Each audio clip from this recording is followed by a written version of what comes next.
You're listening to the Today's Conveyancer podcast, the leading source of information for residential property lawyers in England and Wales. Don't forget to subscribe and sign up to our free newsletter at todaysconveyancer.co.uk. You can also follow us on LinkedIn and Twitter.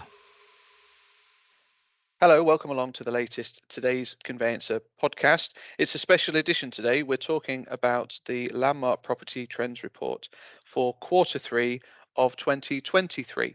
It's a special edition recording. It's quite a short podcast today, and I've got, as ever, with me Rob Gurney, Managing Director of Ochresoft, and Ben Robinson, Managing Director of Landmark Estate Agency Services with me. Yes, David.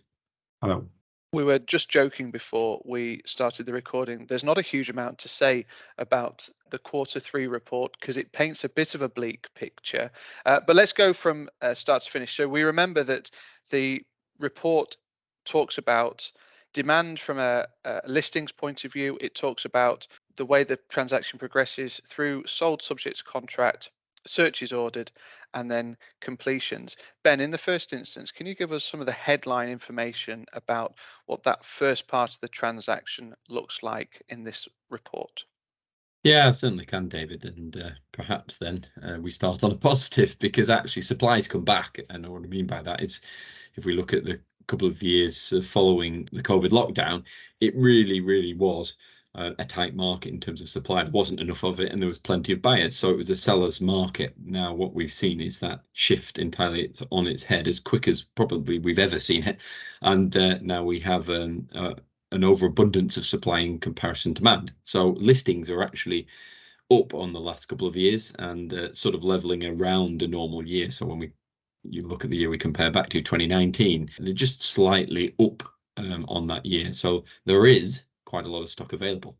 Obviously, it's a slightly different picture when we look at how many people are looking to buy that stock. Yeah, and that's where the issue really arises, because the report indicates that we're about 35% down on most of those measures by comparison to 2019, which, as you say, is the last year that we can perhaps make a normal comparison. Rob, what's happening around sold subject to contract, searches ordered, and then completion? It is a pretty bleak picture when you look at our comparable year of 2019.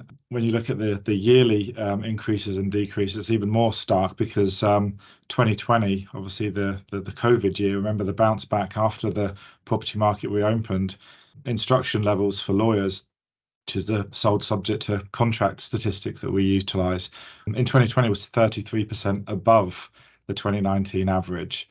We're currently running in this current quarter, or the quarter we're looking at for the purpose of this podcast, 36% down in terms of new instructions. And as you say, a sort of 35% down in comparison to 2019's completions for that quarter as well. So it is a very, very significant drop off in both instructions and completion levels.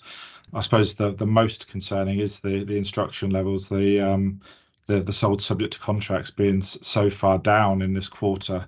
Often you get sort of a September, October sort of late summer bounce back, and then it drops off as we head towards Christmas. Unfortunately, that's not happening this year, and that's the significant change. The actual transaction numbers are much lower, but also, that drop off from a higher level in previous years just isn't there at the moment. It doesn't sort of paint a very nice picture in terms of forecasting completions for the rest of 23. It does look like it's going to be a very tough winter for completion numbers. And I mean, anecdotally, I've certainly started to hear that there are redundancies being made at some firms, which is very sad to hear. But at the same time, I think it paints the picture of the reality of the situation, because we can't go a swing of 35% higher to a swing of 35% lower and have the same number of staff knocking around. I think that's the big issue, David, is the industry is very capable of dealing with spikes and troughs. That's sort of bread and butter. It's a seasonal business, and also the industry is used to dealing with issues as they arise. But to be so significantly down for a sustained period of time, that's what makes it unsustainable. We'll come on to hopefully some positive news as demand seems to be moving in the right direction. But I just wanted to pick up on what you said there about seasonality, because it's the first year in a few years where we have started to see seasonality return. That slump after Christmas, that lift up again in April, May time. Yeah, I think you're right. Obviously, we sort of compare all of our statistics against what we said was the last normal year, which is 2019. Of course, COVID happened in 2020. In 21, we had the craziness of the stamp duty holiday periods and the spikes that were achieved there. And then last year, obviously, with the chaos that happened off the back of the mini budget. So you're right, there hasn't been sort of any kind of normality since 2019. Certainly this year is abnormal as well in terms of transaction numbers, but we are seeing seasonality, albeit at a much more subdued level. So what does that mean, Ben, for 2024? Because it sounds like we're almost writing off 2023, but there's some green shoots. I mean, I certainly hope so. I think if you look at the macroeconomic level, things are starting to settle, touch wood. So inflation seems to be more under control, or certainly ahead of where we thought it would be. I think the last interest rate change expectation was that it would go up slightly, and it didn't. It remained flat, and banks are now betting that longer term that's going to stay pretty stable. So they're competing and rates are coming down. So that's what drives demand. Ultimately, the market needs balance so that people can understand, can they afford to move, and also they don't put off the decision thinking, if things change, will I be better off waiting? So all of that, you would have thought, would help drive demand into next year. If you look at supply being good, it does mean that people have an intention to move, because if people put the property on the market, there's an intention to move. Obviously, people talk about the 3Ds, and perhaps we've mentioned internally the 2Ds, because repossession isn't a huge thing at the moment, certainly with banks told to support those going through a cost of living crisis. But other than that, people putting the house on the market with intention to move, people will still want to move. It's having the ability and confidence to do so, and you need market stability and the understanding of affordability for that. I think over the year we've got to accept there's been price corrections, and property price then will come into balance with what people can afford. But as we saw with the mini budget last year, there is often a mindset of let's wait till after Christmas if it gets too close, and perhaps that's why we didn't see the post-summer bounce with these things, sort of the stability not coming in until just too late in the year for people to make that decision. So perhaps now people are waiting, and what waiting means is you'll probably see more house price reductions for those that are already on the market because they want to get sold, and perhaps going into new year we'll find that balance and that seasonality return going into spring. But it does look like that we'll have to wait to that point to see now, given that we're coming towards the end of the year and past probably any hope of a post-summer bounce. Now we're getting towards November. I guess the other silver lining to this, if we're looking for a positive spin on some of these numbers, is that caseloads are probably down for most conveyancers. Therefore, there's an opportunity here to look at the wider business, look at the opportunity for collaboration, look at the opportunity that technology presents, and look at some of the innovation that's happening in this space to improve those transaction times that we know have obviously extended over the last few years. Yeah, I think there's something to be said there, David. I mean, it's quite hard to sort of paint a positive picture when we're talking about, such subdued transaction numbers.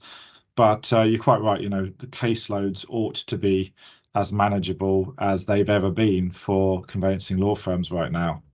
And so therefore you would expect that service issues that can sometimes form, during busy periods to not be there at the moment. So if service is good, if transaction numbers are manageable, then you would expect efficiency and perhaps delays to be minimal as well.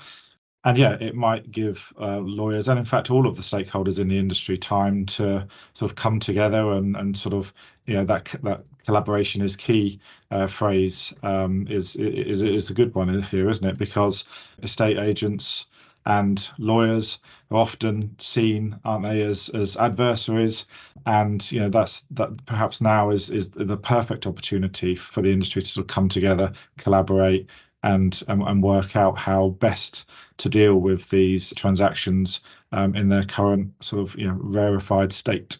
Just to reiterate, Rob, really, it's unprecedented times, so everybody should look to collaborate, because ultimately in a market that's down, what can you do? You can obviously try and take more share, but the other side is look at getting more from what's already going through, and we know everybody in this industry, almost everybody, is paid when it completes, so it's in everybody's interest to make that happen as efficiently as possible.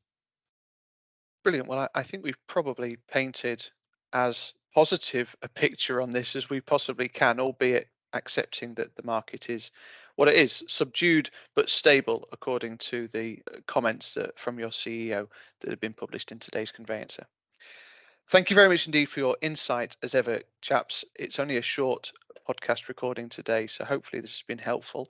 The Today's Conveyancer podcast is available on your preferred podcast provider. It's also available on todaysconveyancer.co.uk.